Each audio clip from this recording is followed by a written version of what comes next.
Hargreaves, chance for Torquay! Chris Hargreaves, the captain! If he stays onside, Carlisle checks instead. He's looking for Benyon. Sells! Hello, welcome back to season 3 of the Goals I View, brought to you by Galaxy TQ. I'm joined by Tom. Good evening, lads. Missed you all. Yes, I'm joined by Dom. Season 3. Yeah. Sounds official now. Are we staying? Joined by Chris. Happy summer, everyone. How we doing? Yes. All right. Yes, right. So, quite a few bits have happened since we've last been on air. We're all positive now because the season's over and there's no point. Well, when you say all of us, Dom's here, so I'm relentlessly positive. That was that was what I was asked to be in this pod, and I will do my best. As someone who was relentlessly negative, obviously, as most of our fan base was. No, we didn't notice that. I'm all positive this year, and like we'll go into it later. But my overall opinion right now is right. It's been terrible. We've been a disaster and all that, but it's gone now. It's all about how the club reacts. I mean, I'm accepting failure, but we failed. So now it's time to move forwards and get over it. Is my overall opinion. Anyway, Where shall we start? Where do we want to start? Should we go back to just what happened just after we finished the last episode when we won't go through the retain list, but just several thoughts on Johnson and the players who have stayed. Dom, what do you think? You're setting me up here, aren't you? Being brutally honest, my main hope, if we were to get relegated, is a bit of a clean sweep, new manager. I think a lot of people new staff, new players, new look, new Torquay. But you know, it was clear, wasn't it? We had the press conference that night. I've had a word with George. We're happy with each other. I want to give it another go. And I wasn't impressed, but that's the story, isn't it? That's what we've got to move with, as you said at the start, Sam. And I'll try and take some positives out of it. He knows the players, he knows the division. You know, he's clearly motivated to give the season a good go. So we've got to take a bit of that out of it and try to move on from I still think there's positives within all of it. I mean, you could find positives, and it was just hard at the time because we had just been relegated. I wanted a fresh start. Don't get me wrong, but I know we'd had a good run at the end of the season, you know, and I appreciate that. And it did get the supporters' momentum up a little bit. We felt a bit better about things, but relegation is relegation as well. Oh yeah, it was a shambles. There's no getting away from that. Yeah, I mean, I sat at the Wrexham game under that, just gutted really, and but there was different emotions amongst the fan base, and that was it. It was just surprising it happened so quickly. Suddenly he was staying, and we were moving on. That was it. I was pleased that they did it relatively quickly. I would maybe personally wasn't pleased with the outcome. I don't think, because I agree with you, Dom. I think the time was for a clean sweep into kind of new manager. But having said that, you've got to be careful what you wish for sometimes, haven't you? And the grass isn't always greener. We don't know, as we've said all along, who makes the decisions there to make a good footballing decision. And I just don't know the answer. And I guess it's the easy move. It's the easy decision, isn't it? You stick with what you know and what you've got. I personally would have thought, again, not understanding the finances and the contracts and all that, would have gone for a new manager, because I think when you've gone through what we've been through this season, I think you have to try and change what you're doing. But having said that, I'm not saying that Johnson is necessarily not a good option to get promoted, because clearly, you know, the last time we were in that league, he did a good job. Yeah, no, I agree. What do you think, Tom? Yeah, it's hard to disagree with that. Well, I've been saying pretty much for the whole of the last season that it needed a change, and it kind of rewarded failure for me. But in the same respect, again, you look at the kind of last 8-9 games of the season, how we kind of came together as a squad, and we're getting the results. It gave you a bit of hope going into next season, that we can challenge for promotion. And for me, we have to go in thinking that we are going to win the league, or at least win the playoffs. We have to. Just because of the size of the club and the teams will be playing next year. Not saying that's going to be easy. There's going to be some real difficult games next season. But we as a club really have to believe that we're not National League South material. We have to accept where we are. We weren't good enough over 46 games. We deserve to be relegated, and we deserve to be in the National League South. And we've got to get going right from the get-go, in my opinion. the pressure's on Gary now. He's got to make these signings and he's got to build a team together, which I think he can do. Yeah, but and he is doing. But he's got to get a strong start, because if we start slow, then the pressure's going to be on straight away from the fan base, and we need to change the mood at playing more. And I think, Tom, that's the danger. Because if you look what happened with Ours, they stuck with Ours, and what happened there? As soon as they had a bad start, they had to get rid, and that could potentially be the danger again here. If we have a slow start, how on the back of what's just happened, how long can you put up with it? And Owers was and Owers was a manager that knew the National League South. Well, that's how I kind of viewed it when we went down. Oh, okay, well, we're getting relegated. He was a very average South. He knows the South. Manager. He had I suppose he had a good run at Bath City, but it just goes to show again, you've got to be on it from the first whistle of the new season. And for me, anyway, granted, I'm not a big fan of Gary at the moment, but he's our manager, and I guess you would say we have to start fresh in a new division. And I'll be there. We'll all be there supporting the lads this season or next season. But again, in my mind, we've got to be targeting promotion as a bare minimum next year. If he wants to get anything, if he wants to win a league, basically, if he wants to kind of get back in my good books, Gary Johnson, he's got to get us back into the National League first. I'm asking, in my opinion.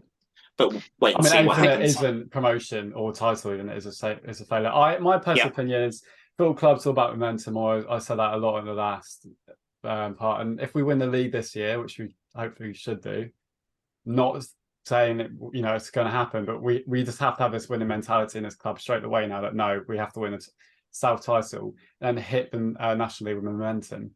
Because the team that hit the National League momentum last time was a bit too young and naive. It did great at times, it did terrible at times in the season that got cancelled. But it's all about momentum within the football club. I think what we had that year, a bit more than the current squad, is young and up-and-coming players. I don't see that very much with the current But then they got found out in National League games. The current squad looks, to me, like a Gary Johnson short-term, get-us-up sort of squad. It looks pretty good for National League South, but I'm not seeing players who are going to get better. The problem is that Torquay United tried. The problem is last season Torquay United tried with what we have done recently is sign young players. Yeah, and they've got to be good ones. They were terrible. I made a point on a recent podcast. I said, all right, those players. So the four that we're stuck with, if we want to quote that, McGavin, Hanson, Marshall, and Crow. If they come in the South, like Cameron, I know Evan Ivans was in the National League a little bit, and then like Andrews, players like that. Reed when he went back down. If they come in first season in the South and then sort of grew up, sort of had that kind of confidence into the National League, would there have been different players? And vice versa, if Cole Cameron had to come, and he had a bit better than Cole Cameron, but he really improved. He improved massively under Johnson first season, and massively again under Williams the last one. But Cole Cameron, those sort of players, McDonald, would they have been found out and been thrown down the divisions if they'd gone straight into the They struggled when we first got in, but they did have a lot more confidence than these current crop, to be honest. And that's because they've been in an unconfident team. I mean, it's all about momentum now. Maybe. But we'll see how those four do. I'm not sure whether those four will even be here. Because if you look at the retain list... There's question marks, isn't there, on those four, I think. If you look at the retain list, it was like first line. We're delighted to say that Donlan and Jarvis were all under contract.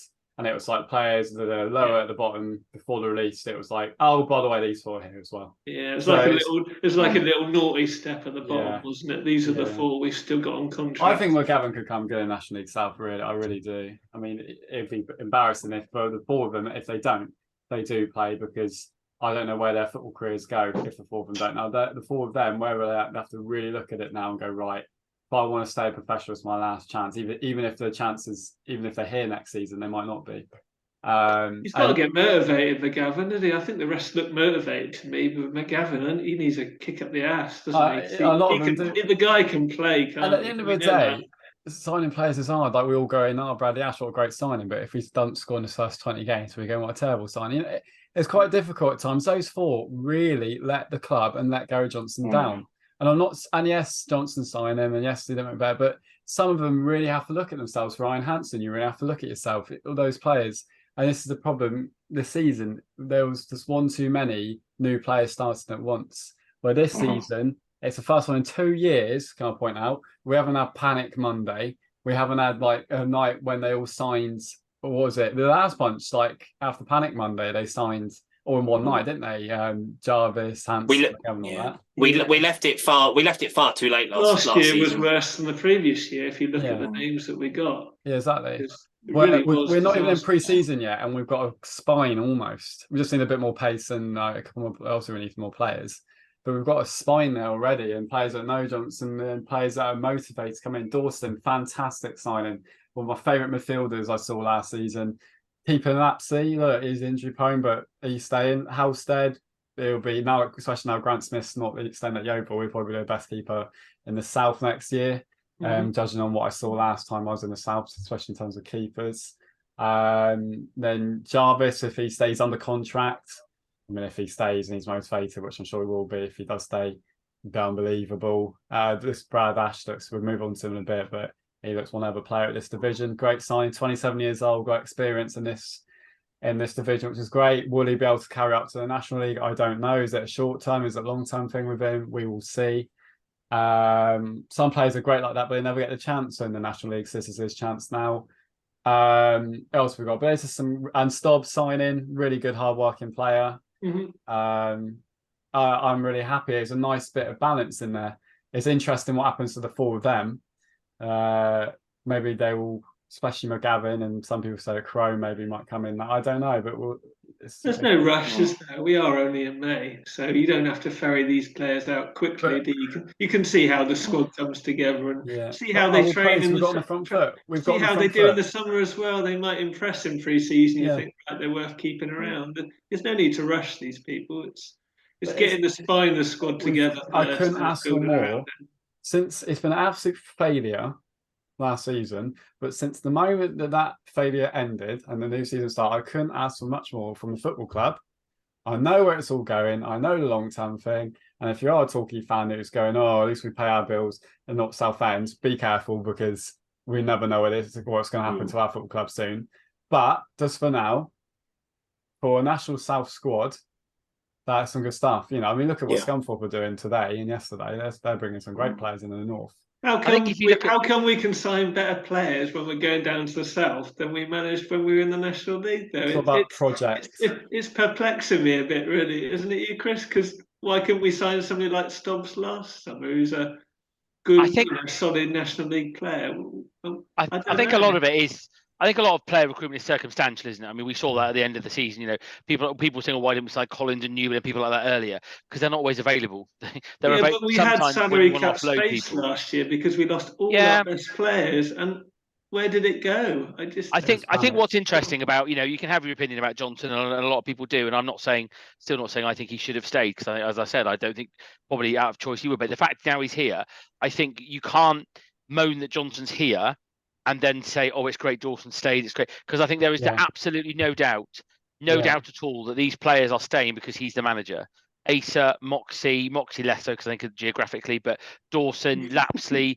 Only look at Jarvis, what Jarvis said about Johnson in the last kind of 8 weeks of the season, about he's only the first person to have put faith in him, selected him regularly. Right, Chris has had to leave for parental duties. Where were we? Oh, it's him speaking as well. What was he saying? He was going on about how these players. If these players were coming because of Gary Johnson, wasn't he? So and he's right. These players have come because of Dawson and that, and it's a fresh start to rebuild. I think you can criticise Gary and still commend him for signing good players. You can go both ways. You don't have to be completely pro Gary for everything. It's just kind of mind-boggling to me that it's taken like almost the whole of last season to get these good players in, and then it's too little, too late. And I suppose the good thing for us is we're doing our business early this summer, and I guess they've looked at the last 2 years and thought, you know what, come on, let's not make the same mistakes over and over again. Ticket people in as well. I mean, I was in literally 2 days after, but like. Interesting. It was an interesting spin though for the season tickets. I get it. I think a lot of us thought the prices would stay the same, but to kind of get relegated and then kind of spin it off as, for your excellent loyalty, we're going to keep the ticket prices the same. Good business. It was But a bit. It was a bit squeamish to look at. As much as I'm like, yeah, that takes the mick. Also, if we want our football club to stay full time in the National League South, then it's going to happen. I'm afraid, but I'm not. It's just what it is. I'm like, I mean, I think Yeovil's released theirs today, and they're. Yeah. I think anyway. I only had a brief look, but I think they're quite a bit cheaper than what we're advertising. But then they probably get more than we do. So it's It's a discussion we had at the time, wasn't it? The club struggle because we haven't got enough other revenues. So the season ticket money we're getting in is such a big share of what we can spend on the squad, that kind of thing. I mean, there's not big revenues coming through other ways, is there, for Torquay United? So that's a big issue. I suppose you'll have your diehards that'll get a season ticket like Sam, no matter what league you're in. But it'll be interesting to see who renews on that. So there seems to be a lot of people who are a bit unsettled, not quite sure, but get a few players in, and that will hopefully chivvy them up, won't it? It's just like, I think my point of view of the whole Torquay thing, like I was frustrated. It's not just anyone last season, but I'm still going to support my football club. Eventually, I have to be frustrated on whatever league they're in. I won't lie. Of course, I understand people don't go to the games. I understand people, it's disgraceful that we're in the South and do it. I've said it all last season, but I'm going to have a great time, especially with this kind of squad in the South next season. Now, I know what's gone on with Southend. I know I made the point a week ago. I don't understand. I'm not going to sit here and pretend I'm a financial expert. I have no clue. But I did link it back to when Hereford stayed. I wanted Southend to survive the whole time. Obviously, any football fan would really. But I did also think of Hereford when they got saved and then got relegated to the North, where they still are. Now Halstead got saved. If I'm honest, when Lapsey and Halstead all of a sudden signed, I was like, I wonder if the football club knows something we don't about us potentially being in the National League next season. Obviously, whatever's come out today, and we're staying in the South now. To be fair, it's almost like to have that squad in the South is great because you're like, Christ, Halstead, Lapsey, these players are all going to be in the South. Next season, I'm looking forward to next season a lot more. They suddenly went, you're in the National League. I'll be like, oh my God, we've got a National League. It'd be quite underwhelming squad. And I'll be like, I'm like, oh God, 18, 19 for the National League. Can I go for another season of that? Of course, I prefer to be in the National League. And if they got that together, they could be playoffs, whatever, playoff top half. But it's kind of like, right, all right, we've got this squad in the National League South now. This is going to be quite a lot of fun. It's all about what Yeovil do, isn't it? It's all about what Yeovil do. I'm glad for their sake they've been taken over, but if Yeovil really get their act together and start doing a Scunthorpe and all that and getting these players in, then it won't all of a sudden be. I think it's mainly about us and Yeovil, isn't it? There might be other teams that threaten, but if they start and Maidstone, because that's still full time, aren't they? But they didn't at the end in the flourish last season. So. Yeah, there's a few clubs in the South. I mean, obviously, you've got Dartford, haven't you, Tom? You mentioned Dartford. They've just penciled in Dowson for another couple of years as manager, so he's going to give it another go. They were runners up, weren't they? Worthing, my local, 15 minutes down the road from where I am. They've got a really good foundation set up, and I think they'll push. There's some really well run clubs promotion next season. season. I'm definitely not sitting there going, it's a Southfield. I mean, a lot of them do great. And let's not forget the Achilles heel in our, for us is the plastic pitches next season. We're going to be playing on an awful lot of plastic pitches next season, and we've got Dover. And it's quite funny the Bishop's Stortford argument about them being placed into the North. I was doing a bit of research, and like us going to like Braintree is further than us going to Altrincham and back. So just because you're in the South, for us, there's still a lot of travel, and especially for like Truro, especially.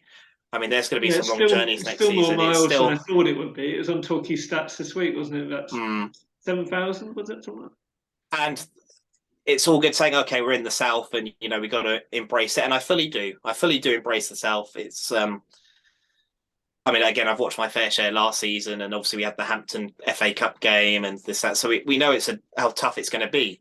But it was only fun when we were in there last time because we were winning and we were scoring plenty of goals. And that's what we got to do. We got to win with some style next season. I think he realises that, doesn't he? He said about bringing fun back, didn't he, in his press conference? I just want to go and have fun. That's watching Torquay. Yeah. If you win football matches, people will come and watch you. That's as simple as that. Yeah, but you need the fun as well, Tom. You're not going to get people to come if you're only beating Avely 2-1 on a Tuesday night. You gotta be scoring Wow. 4s and 5s, I think.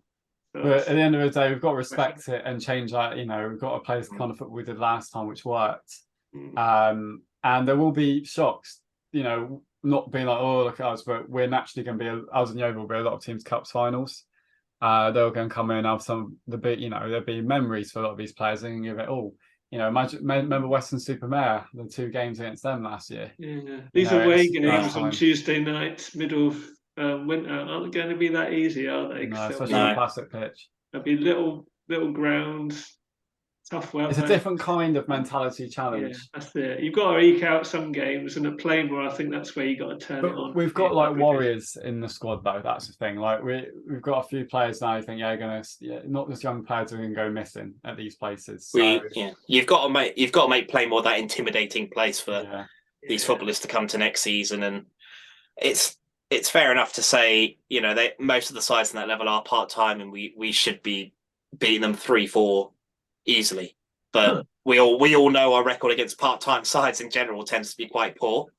So it's going to be difficult. I don't think, should we win it or should we get promoted, it'll be a lot closer than it was, I think, with Woking when we were last there. And ultimately, you've got to respect the South. You really do. Again, I honestly think if we can't get promoted, first time of asking, we could be lost there for a couple of years, which would be awful. And if you want those 2,500 to turn up at Plainmoor every other week, it's simple. You just got to keep winning football matches and win them well. I'm just having visions of us being like quoted on like Twitter accounts of those teams, and we're like, "Oh, Dartford away, and it's like 2-0 defeat." You know, we can't go into this league. Averley 5, Torquay 1. Yeah, it's just... even last time. We're gonna have a couple of humiliating results. We won, wasn't there? East Ferret, was it, when we won? Johnson in the dressing room, those sort of games. No, but we've got to dig in. It's a different kind of squad to last year. It was a hungry young squad last year. It's more experienced, kind of balanced. It's just finding some flair players who are going to give you a bit extra now, isn't it? Yeah, I mean, you look at. You need to find another Kalala, don't we? He was good. Yeah. What a player. Yeah, he was. That team was really good looking back. They're 4-4-2, and Andrews, Kalala, Reed, Janet. I think you look at this Bradley Ash fellow that we've just signed from Weymouth, he's established at scoring goals at this level, and that's what we're going to need next season. What a finish he had against us for Western-super-Mare when he threw the bin at him. Top bins, great finish. Literally was hey. But like, he's a good player. That's a sign that I'm happy with. It's happy in itself, isn't it? If we've gone up to National League, as you said earlier, I don't think he's done anything above that level. So it's something he scored a few goals, but he's not been prolific there. But then it all depends, like circumstance, doesn't it? It's like Clady Lolos. He needed a season in the South to get going. You know, him in the National League next season with a team that's playing around him. Maybe. Now he's above us in the football pyramid. Wonderful. How it goes. Yeah. We may as well have kept him, mightn't we? Because we had no strikers on the bench all last season. He could have done something, couldn't he? No, he fell out with Gary, didn't he, when he got taken off during that? He got brought on and then subbed off. Sometimes you have to go a couple division or whatever down, find your confidence, find a team that's going to build you around you. Well, he wasn't lacking confidence, Lolas, though, was he? He just did things a bit too slowly. He liked a good step over. I'm pretty sure in the first episode we did last year, I was saying that I think I would have liked to have kept Lolos as an option, maybe to come off the bench next season. But ultimately he's done well for himself at Oxford City, and they've deservedly gone up. And close final, it's great. It's crazy to think that St Albans, who normally are up there for promotion or at least a playoff spot, were turned over like that. Granted, Oxford have that 4G pitch which looked terrible, and it's definitely an advantage for them. But that's another thing you have to worry about is, again, those 4G pitches. How's that going to affect us? Here's Hargreaves, chance for Torquay! Chris Hargreaves, the captain! If he stays onside, Carlisle checks instead. He's looking for Benyon. Sells!